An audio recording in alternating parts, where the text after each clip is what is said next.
Salut à tous et bienvenue sur ma chaîne éducative.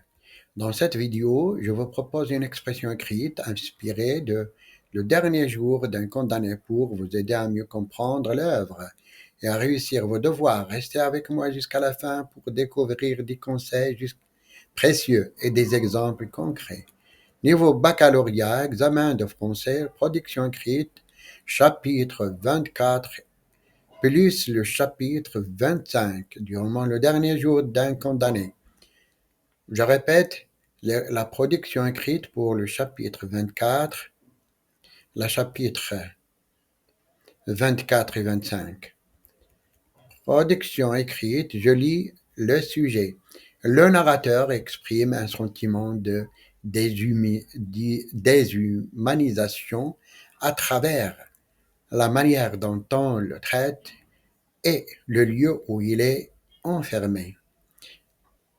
Je répète, le narrateur exprime un sentiment de déshumanisation à travers la manière dont on le traite et le lieu où il est enfermé. Pensez-vous que la privation et le manque de respect de la dignité humaine peuvent conduire à la perte de l'identité? Développez votre point de vue dans un texte argumentatif d'une vingtaine de lignes en vous appuyant sur des exemples concrets issus de vos lectures. Les critères de la correction, conformité à la consigne d'écriture, la cohérence de l'argumentation, la structure du texte, la correction de la langue et mise en page et ponctuation. Correction de la production écrite possible. L'extrait initial où un narrateur dépossédé et emprisonné s'interroge amèrement sur les raisons de sa captivité révèle un profond sentiment de déshumanisation à travers les mauvais traitements subis et la description dégradante de son environnement. Il remet en question sa propre valeur en tant qu'être humain. Une question cruciale émerge alors: la privation et le manque de respect de la dignité humaine peuvent-ils vraiment mener à la perte de l'identité? Sans aucun doute, la privation matérielle et le manque de considération peuvent profondément ébranler le sens de soi. Lorsqu'une personne est réduite à des conditions de vie indignes, privée de ses biens les plus élémentaires, comme le narrateur dépouillé de sa redingote, elle peut ressentir une atteinte directe à son existence et à sa reconnaissance sociale. Cette négation de ses besoins fondamentaux et de son statut peut engendrer un sentiment d'invisibilité et de non-apparence, contribuant ainsi à l'effritement de l'identité. La littérature regorge d'exemples, comme dans Le dernier jour d'un condamné de Victor Hugo, où l'isolement, la dégradation et l'attente de la mort érodent progressivement l'humanité du protagoniste.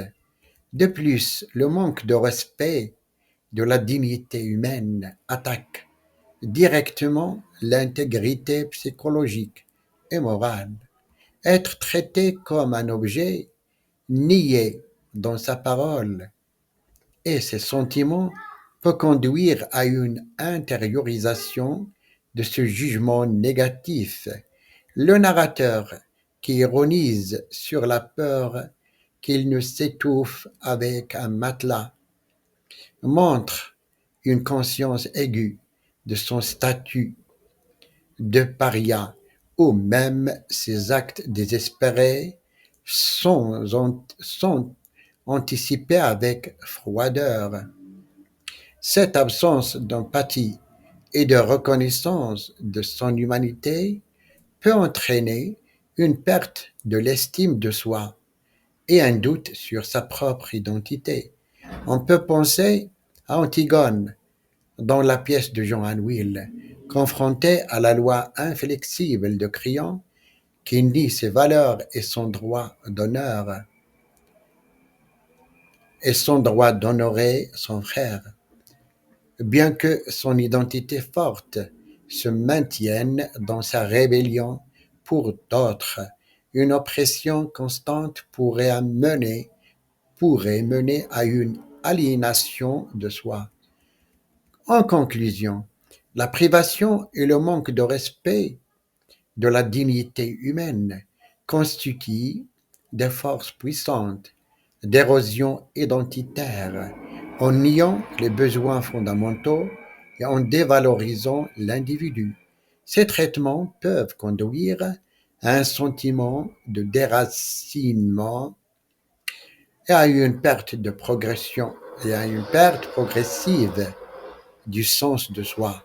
Si la résistance individuelle peut parfois préserver l'identité comme l'illustrent certains personnages littéraires, en oppression systémique et prolongée risque inéluctablement de conduire à une aliénation profonde. Il est donc impératif de garantir le respect de la dignité de chaque être humain, fondement essentiel d'une identité pleine et entière. C'est fini, j'espère que vous avez désormais une meilleure compréhension de cette œuvre et des outils pour réussir vos devoirs et examens. Si cette vidéo vous a aidé, n'hésitez pas à laisser un like.